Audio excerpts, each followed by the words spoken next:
My name is Nataly Gattegno, and I'm co-founder of Future Cities Lab, based in San Francisco. The work that we do explores the intersections of the physical and the digital, the natural and the artificial, the virtual and the real. We explore a seemingly simple question. How do the things that we build and make interact, respond, react to the things that surround them? The environments that surround them, the buildings, the public spaces that surround them. So that data could be anything from temperature, weather information, sound, or social media feeds, data feeds, online information. So to a certain extent, Lightswarm tries to take on some of these questions, some of these challenges. Lightswarm is an interactive installation embedded in the facade of the Yerba Buena Center for the Arts in downtown San Francisco. It responds to sonic information, it responds to sound from its immediate environment, and in some ways it's an attempt to explore the possibility that our buildings and our built environment could actually participate in kind of sensing and responding to urban information. We are interested in the ability of buildings and, let's say, building facades to not be sealed environments essentially to the outdoors, but what would actually happen if they became dynamic urban interfaces that translated information. Lightswarm is an interactive installation that has a series of vibration sensors embedded on the facade of the Yerba Buena Center for the Arts building. These vibration sensors, which are what you can see in the pink X marks here, essentially translate vibration from inside and outside to create a cascading swarm of, in this case, pink light, to move and playfully kind of interact with its audience and also with the city.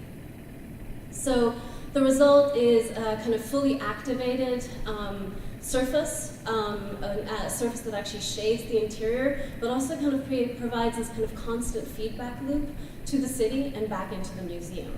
So the facade essentially constantly negotiates between different sounds. The swarm will move towards the loudest sound, move away from the kind of quietest sound. Lightswarm was built using 3D printing, laser cutting, and kind of digital fabrication techniques to essentially create a modular system to occupy this facade without damaging it or altering it in any way.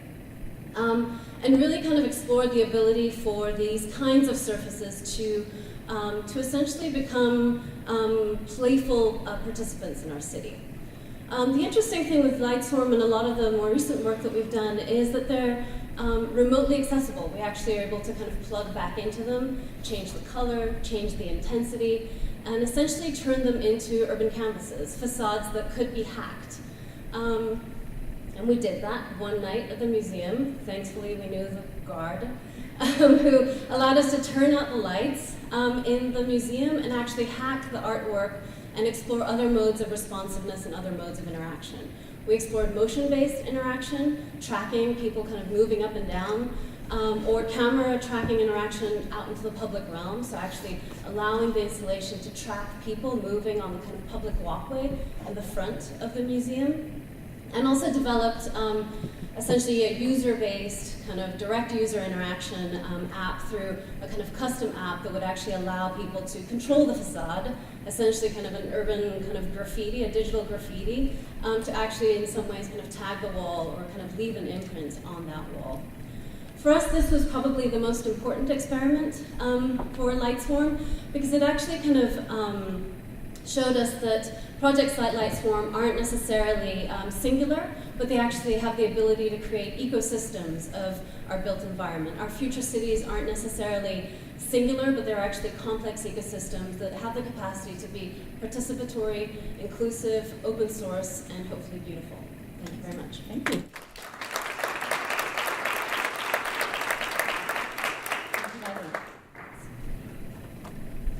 Thank you for the presentation. Thank you for the work. Is your intention to change behavior with this work? I mean, is that a next step, or tell me about what you're thinking in that regard?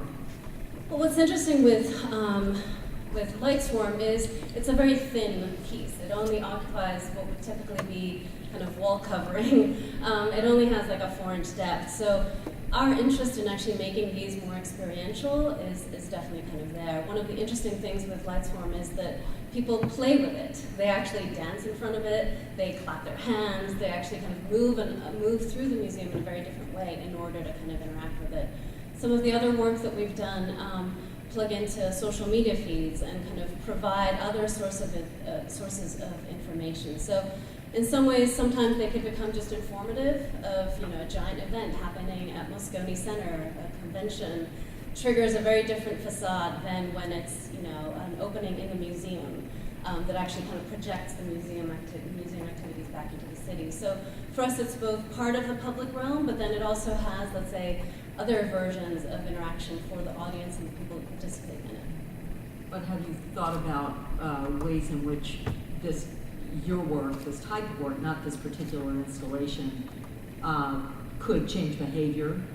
Absolutely, absolutely. I mean, I think we've been kind of fortunate to have the ability to kind of test some of these projects out, and some of the behavioral modes of change have been everything from people essentially kind of checking their phones to kind of get more information on things, accessing, changing the way they move through a public space in order to activate one of these installations, or actually kind of exploring ways that buildings have actually kind of put building information on it. So quality of environment or quality of environmental kind of local environmental air quality on their building facades. So there's other ways that probably more subtly that happens through the kind of interpretation of that data and that information.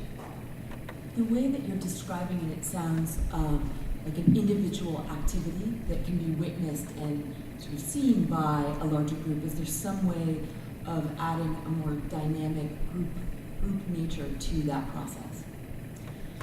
We've kind of explored that in a couple of ways. With Lightswarm, there was definitely kind of the idea that people inside and outside were essentially gaming each other to kind of work through that. It's been something that we've explored maybe more with our social media kind of driven projects that actually allow people to kind of tweet, post, essentially use the kind of these facades to actually post information to and have a kind of back and forth discussion through the installation with a larger public audience. How does your installation negotiate this continuum between participation and interaction, and then perhaps more of a surveillance or data gathering aspect? It's been an interesting kind of process of actually figuring out how to kind of work through that. With Lightswarm, we essentially are pulling in sound information, right? So it's essentially a vibration of the glass that's actually triggering that. But in some of our other work, especially when it's kind of plugged into either proprietary sources of information or, let's say, social media or kind of online data, then for us it's become really interesting to try and figure out a way to pool multiple sources of data to actually be able to kind of address the questions of where does the information come from. With Lightswarm, it was very much more of an environmental project, actually using it as a way to kind of take the pulse of the city and kind of represent that back into the urban realm. Excellent, thank you.